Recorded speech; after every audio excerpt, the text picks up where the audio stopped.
37절에서 45절까지 말씀입니다.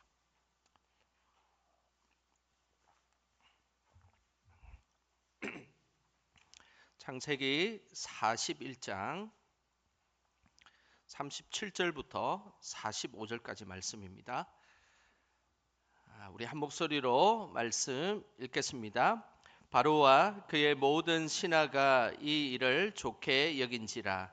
바로가 그의 신하들에게 이르되 이와 같이 하나님의 영에 감동된 사람을 우리가 어찌 찾을 수 있으리요 하고 요셉에게 이르되 하나님이 이 모든 것을 내게 보이셨으니 너와 같이 명철하고 지혜 있는 자가 없도다.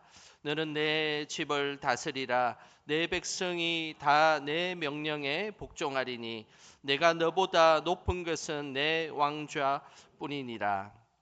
바로가 또 요셉에게 이르되 내가 너를 애굽 온 땅의 총리가 되게 하노라 하고 자기의 인장 반지를 빼어 요셉의 손에 끼우고 그에게 세마포 옷을 입히고 금 사슬을 목에 걸고 자기에게 있는 버금 수레에 그를 태우매 무리가 그의 앞에서 소리 지르기를 엎드리라 하더라.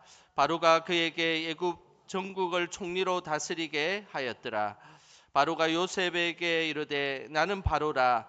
애굽 온 땅에서 내 허락이 없이는 수족을 놀릴 자가 없으리라 하고 그가 요셉의 이름을 사브낫 바네아라 하고 또 온의 제사장 보디베라의 딸 아스낫을 그에게 주어 아내로 삼게 하니라. 요셉이 나가 애굽 온 땅을 순찰하니라. 아멘. 오늘도 기도의 자리에 나오신 우리 성도님들 주님의 이름으로 축복합니다. 늘 기도의 자리에서 승리하시고 또 기도를 통해서 크신 하나님의 은혜를 경험하시기를 소망합니다. 우리는 어떤 것에 매여 사는가가 매우 중요합니다. 돈에 매여 사는 사람들은 늘 돈의 노예가 되고 취미에 매여 사는 사람들은 취미의 노예가 되기도 합니다. 그리고 성공에 매여 사는 사람들은 늘 성공을 쫓아가는 삶을 살게 되어 있습니다. 우리 성도님들은 오늘 하루 어떤 것에 매여서 살아가고 있었습니까? 2달 전의 일입니다. 7월 16일에 경북 안동에서 있었던 일입니다. 한 여인이 고등학교에서 기말고사 시험지를 몰래 빼내려다가 경찰에 붙잡혔습니다.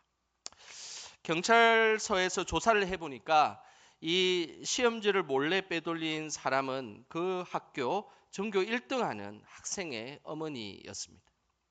자신의 딸을 의대에 보내려고 2년 넘게 시험지를 훔친 것이었습니다.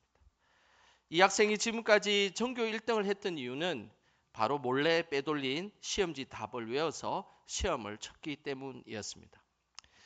꼭 드라마나 영화 속에 나오는 일이 실제로 우리 사회에 벌어진 것입니다. 남편이 의사여서 딸도 의대에 보내려고 했는데 공부에 실력은 안 되고 그러자 학교 교사와 짜고 시험지를 매번 중간고사, 기말고사를 빼돌렸던 것입니다.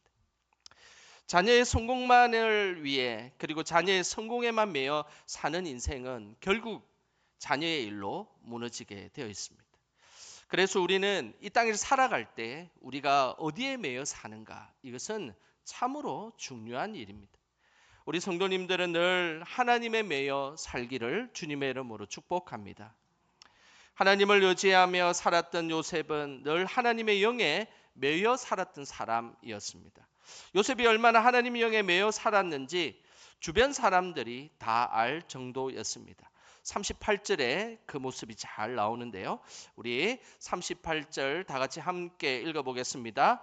바로가 그의 신하들에게 이르되 이와 같이 하나님의 영에 감동된 사람을 우리가 어찌 찾을 수 있으리요 하고, 요셉은 바로의 꿈을 해석하고 그 해결책을 제시하자 이들의 요셉의 모습을 본 이들은 하나님의 영에 감동된 사람이다라고 요셉을 칭찬하였습니다. 여기서 하나님의 영에 감동된 사람, 이것을 원어적으로 풀이하면 하나님의 영에 매여 사는 사람이다라는 뜻입니다. 우리가 늘 하나님의 영에 감동되어 있고 성령에 충만하고 성령에 매여 사는 사람, 그것이 바로 하나님의 영에 매여 사는 사람이라 할 수 있습니다. 하나님 주신 지혜로 살아가고 하나님 주신 능력으로 살아가는 그 사람은 바로 하나님의 영에 매여 사는 사람입니다. 우리 성도님들은 늘 성령과 하나님과 그리고 늘 하나님의 사랑에 매여 살아가시기를 주님의 이름으로 축복합니다. 그것이 믿음의 사람의 모습입니다. 요셉을 보니 하나님이 주신 지혜로 살아가고 있고 하나님 주신 능력으로 살아가고 있었던 것이 바로 그 이집트의 많은 그 고위 관료들과 그리고 바로 왕에도 그 모습이 그대로 보였던 것입니다. 아무도 풀지 못했던 그 이집트 왕의 바로의 꿈을 단번에 해결하였던 것입니다.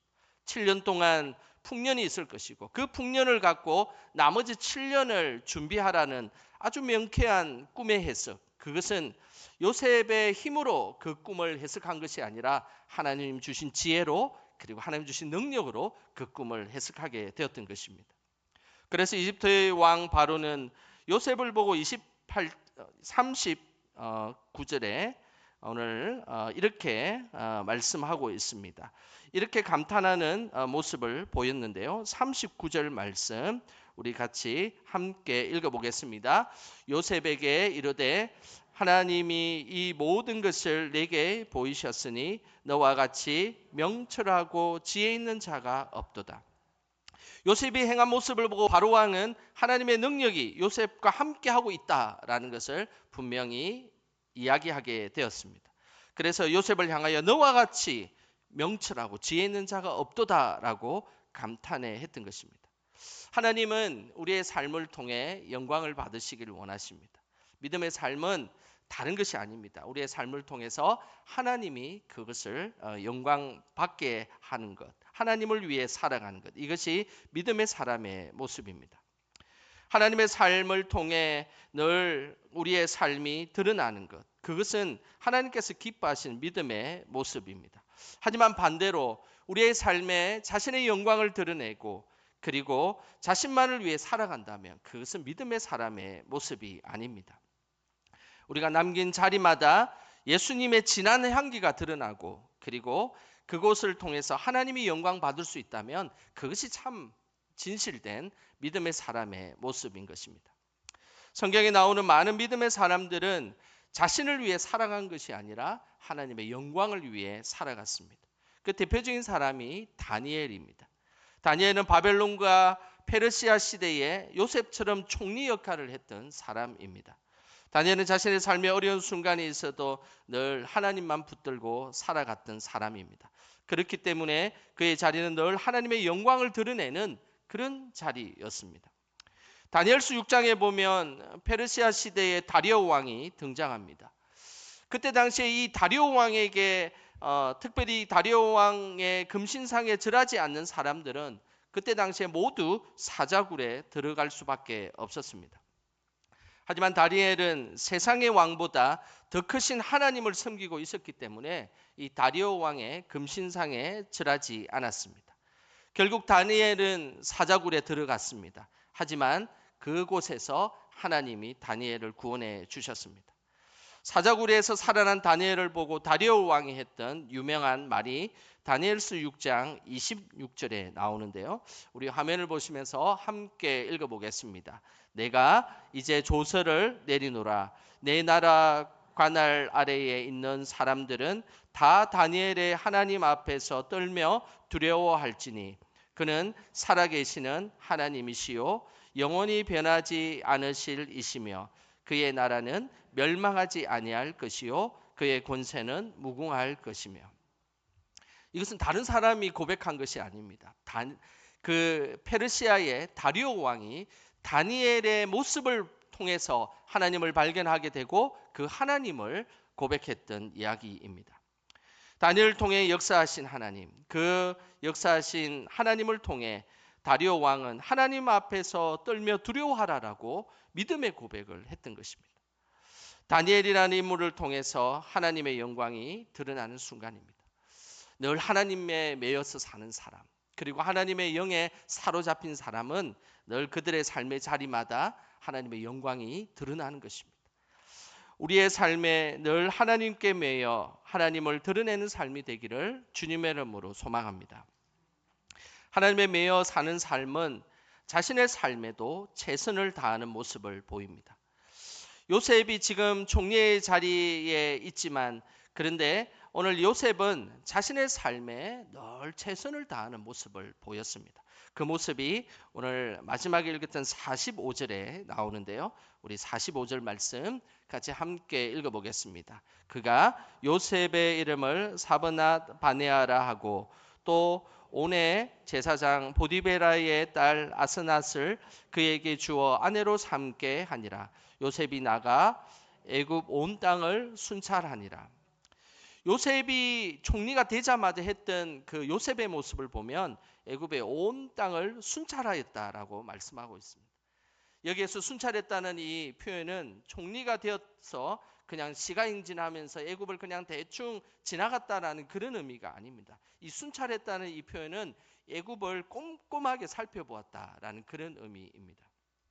사실 요셉은 바로왕의 총애를 받았습니다. 42절에 보면 바로왕이 직접 요셉에게 법적 권한을 주는 인장 반지를 끼워주는 장면이 나옵니다. 그러면서 모든 이집트 사람들이 요셉이 이제 총리가 된 것을 알 수 있도록 요셉에게 세마포 옷을 입혔고 그리고 금 목걸이를 걸어 주었습니다. 이쯤 되면 요셉은 좀 며칠 동안 기쁨을 누리고 그만해질 수 있지 않았겠습니까? 하지만 요셉은 총리가 되는 그 순간부터 애굽의 온 땅을 꼼꼼히 살피면서 최선과 성실을 다하는 모습을 보였던 것입니다. 이런 성실한 모습을 보면 우리가 알 수 있는 것이 있습니다. 요셉이 자신의 노력으로 그 자리에 올라간 것이 아니라 하나님이 요셉에게 그 자리에 올라갈 수 있도록 해주셨다는 믿음의 고백이 있는 것을 알 수 있습니다. 믿음의 사람은 늘 조심해야 되는 것이 있습니다. 그래서 높은 자리, 좋은 자리, 남들이 탐하는 자리에 있을 때에 조심해야 합니다. 그 자리를 올라가게 하신 하나님을 잊어버린다면 나태하고 방만한 모습으로 살아가게 될 것입니다. 하지만 그 자리를 올라가게 하신 하나님임을 고백하는 사람은 늘 그 자리에서 최선을 다하는 모습을 보이게 되는 것입니다.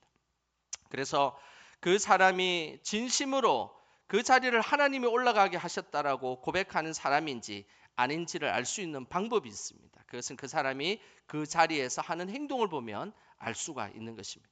자신의 힘으로 자신의 능력으로 올라갔던 사람들은 그 자리가 목표가 되어서 최선을 다하여 살아가지 않습니다.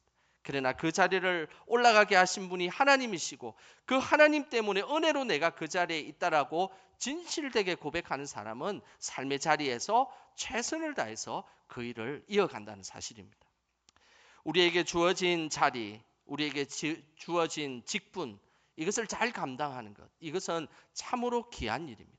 그 자리가 나의 힘으로, 나의 인기로 그 자리에 올라갔다면 아마 그 자리에 도착하자마자 나태함과 방만한 모습으로 살아가게 될 것입니다. 그러나 그 자리는 나의 힘이 아니라 하나님의 은혜로 붙들린 자리고 하나님이 나에게 그 자리를 주셨다는 것을 믿음으로 진실되게 고백하는 사람은 그 자리에 올라왔을 때 이전보다 더 최선을 다해서 그 일을 감당하게 되어 있다는 사실입니다.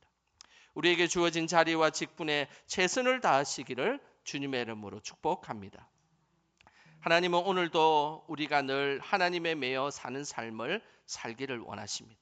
하나님의 영에 충만하고 하나님의 말씀에 사로잡혀서 늘 하나님께 매여 사는 삶, 그것이 우리가 이 땅을 살아가는 복된 삶이 될 것입니다. 우리에게 주어진 직분에 최선을 다할 때 그 직분을 주신 하나님은 후회하지 않을 것이고 그 삶을 통해 하나님은 홀로 영광 받아 주실 것입니다. 그 직분을 위해 최선을 다하는 우리 영광의 공동체가 될 때 우리 교회가 얼마나 든든히 서 나갈 수 있겠습니까? 하나님의 사랑에 매여 평생에 하나님만을 높이며 그렇게 살아가는 우리 영광의 모든 우리 모두가 되시기를 주님의 이름으로 축원합니다. 이 시간